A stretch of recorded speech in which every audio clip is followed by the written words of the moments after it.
must have been 6 or 7 when I lived in Lebanon.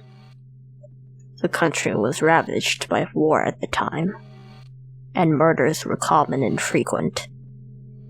I remember during a particularly vicious era, when the bombings rarely stopped.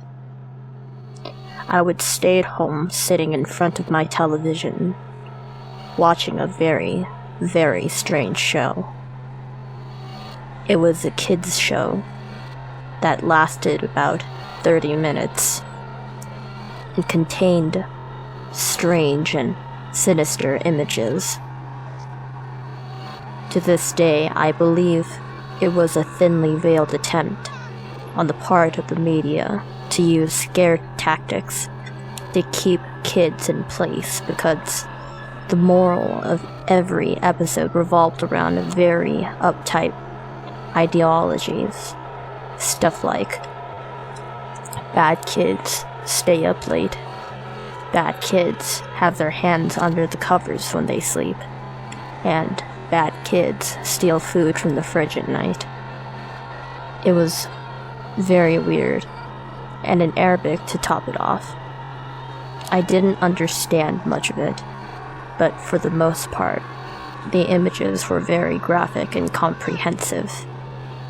The thing that stuck with me the most, however, was the closing scene. It remained much the same in every episode.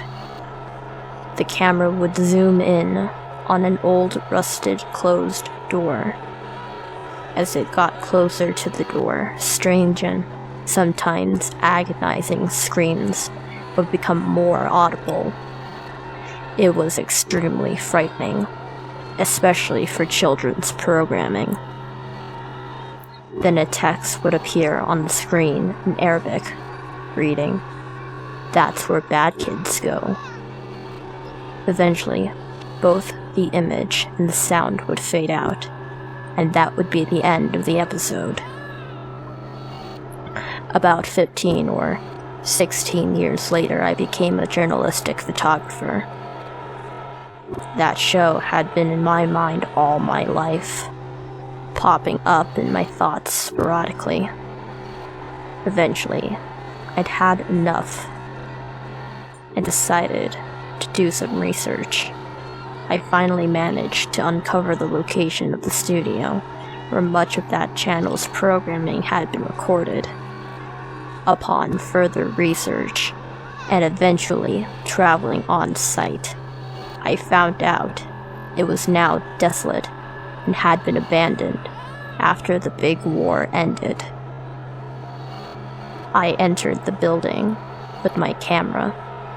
It was burnt out from the inside.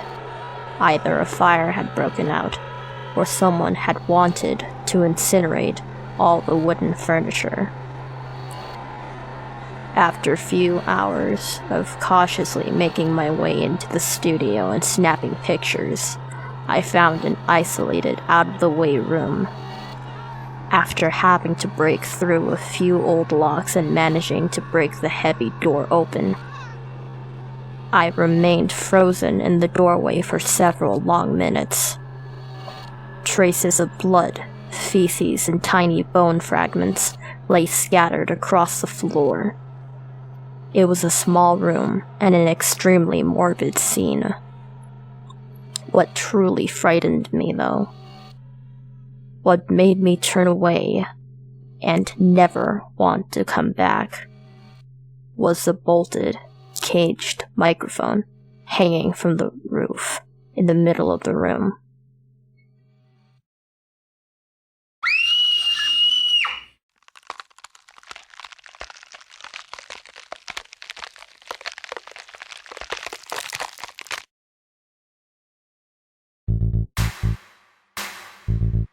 Did you like it? Hope you did. If you did, why not like, share, and subscribe? There's more to come soon.